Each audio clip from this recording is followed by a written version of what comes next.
La fotosíntesis es el proceso en el cual la energía de la luz se convierte en energía química en forma de azúcares. En un proceso impulsado por la energía de la luz, se crean moléculas de glucosa y otros azúcares, a partir de agua y dióxido de carbono, mientras que se libera oxígeno como subproducto.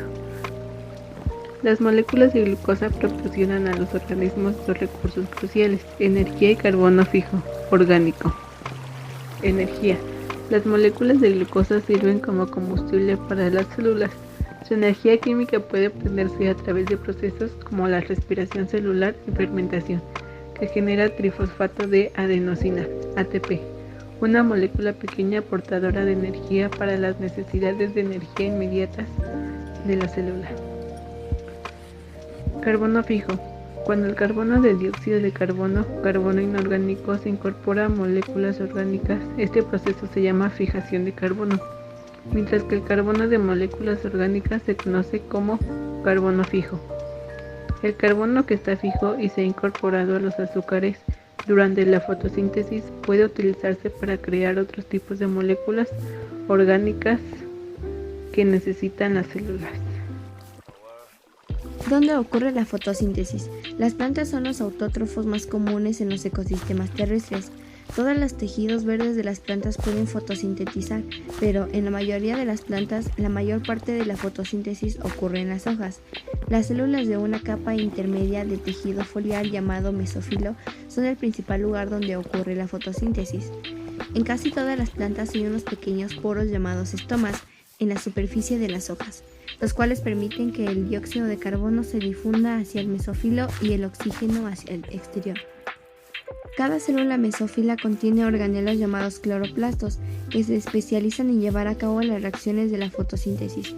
Dentro de cada cloroplasto, las estructuras similares a discos llamadas tilacoides están dispuestas en las pilas que se asemejan a panqueques y se conocen como granas. Las membranas de los tilacoides contienen un pigmento de color verde llamado clorofila, que absorbe la luz. El espacio lleno de líquido alrededor de las granas se llama estroma, mientras que el espacio interior de los discos tilacoides se conoce como espacio tilacoidal. Se producen distintas reacciones químicas en las diferentes partes del cloroplasto. Las plantas absorben agua y sales minerales del suelo a través de la raíz. Esta mezcla de agua y sales minerales forma la savia bruta.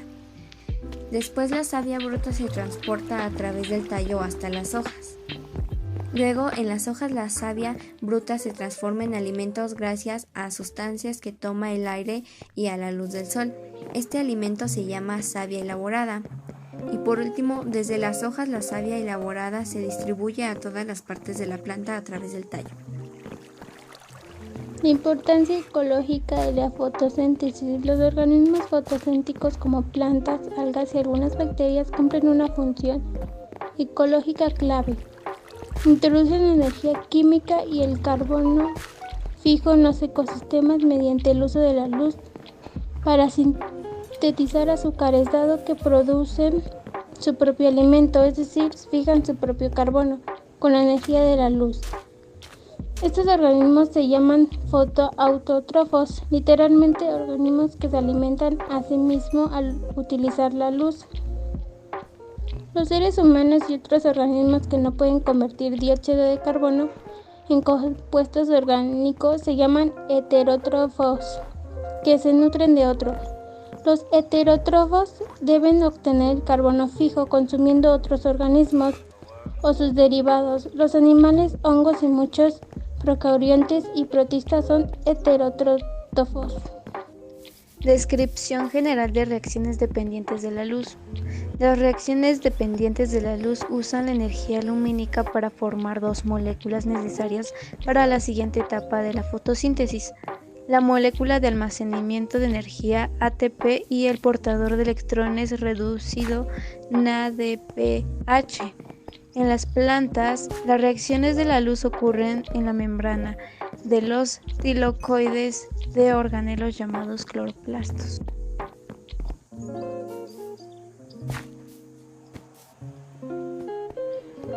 Ciclo de Calvin. La primera etapa es la fijación, en la que el carbono contenido en el CO2 siempre es un átomo de carbono. En cada molécula se va a unir a una molécula de 5 carbonos que se llama RuBP y produce un compuesto de 6 carbonos. Este es muy inestable, por lo que inmediatamente se divide en 2 moléculas, cada una con 3 carbonos. Este compuesto se llama 3-fosfoglicerato, abreviado como 3-PGA. La segunda etapa es la reducción, donde el ATP va a donar un grupo fosfato al 3-fosfoglicerato y como se gasta el ATP, produce un subproducto ADP y la molécula se transforma en 1,3-bifosfoglicerato. Después, el NADPH dona 2 electrones y un hidrógeno al 1,3-bifosfoglicerato, es decir, lo reduce. Esta, al reducirse, se convierte en una triosa fosfato llamada gliceraldehído 3-fosfato. Esta última etapa se llama regeneración y consiste en convertir 5 moléculas de G3P en moléculas RuBP. En esta se necesitan moléculas de ATP3 para ser específicos, que al usarse se convierten en 3 moléculas de ADP y así obtenemos 3.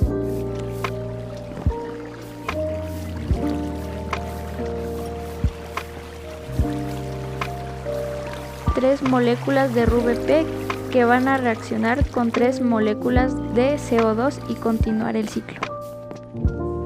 La fase luminosa es la primera etapa o fase de la fotosíntesis que depende directamente de la luz o energía lumínica para poder obtener energía química en forma de ATP y NADPH a partir de la disociación de moléculas de agua formando oxígeno e hidrógeno. La energía creada en esta fase será utilizada durante la fase oscura para continuar con la fotosíntesis. Este proceso se realiza en la cadena transportadora de electrones de cloroplasto, en los complejos clorofila-proteína, que se agrupan en unidades llamadas fotosistemas que están en los tilacoides, membrana interna de los cloroplastos. La luz está formada por ondas electromagnéticas procedentes del Sol que llegan en forma de pequeños paquetes energéticos, cuya energía depende de la longitud de onda o de la frecuencia de la radiación emitida.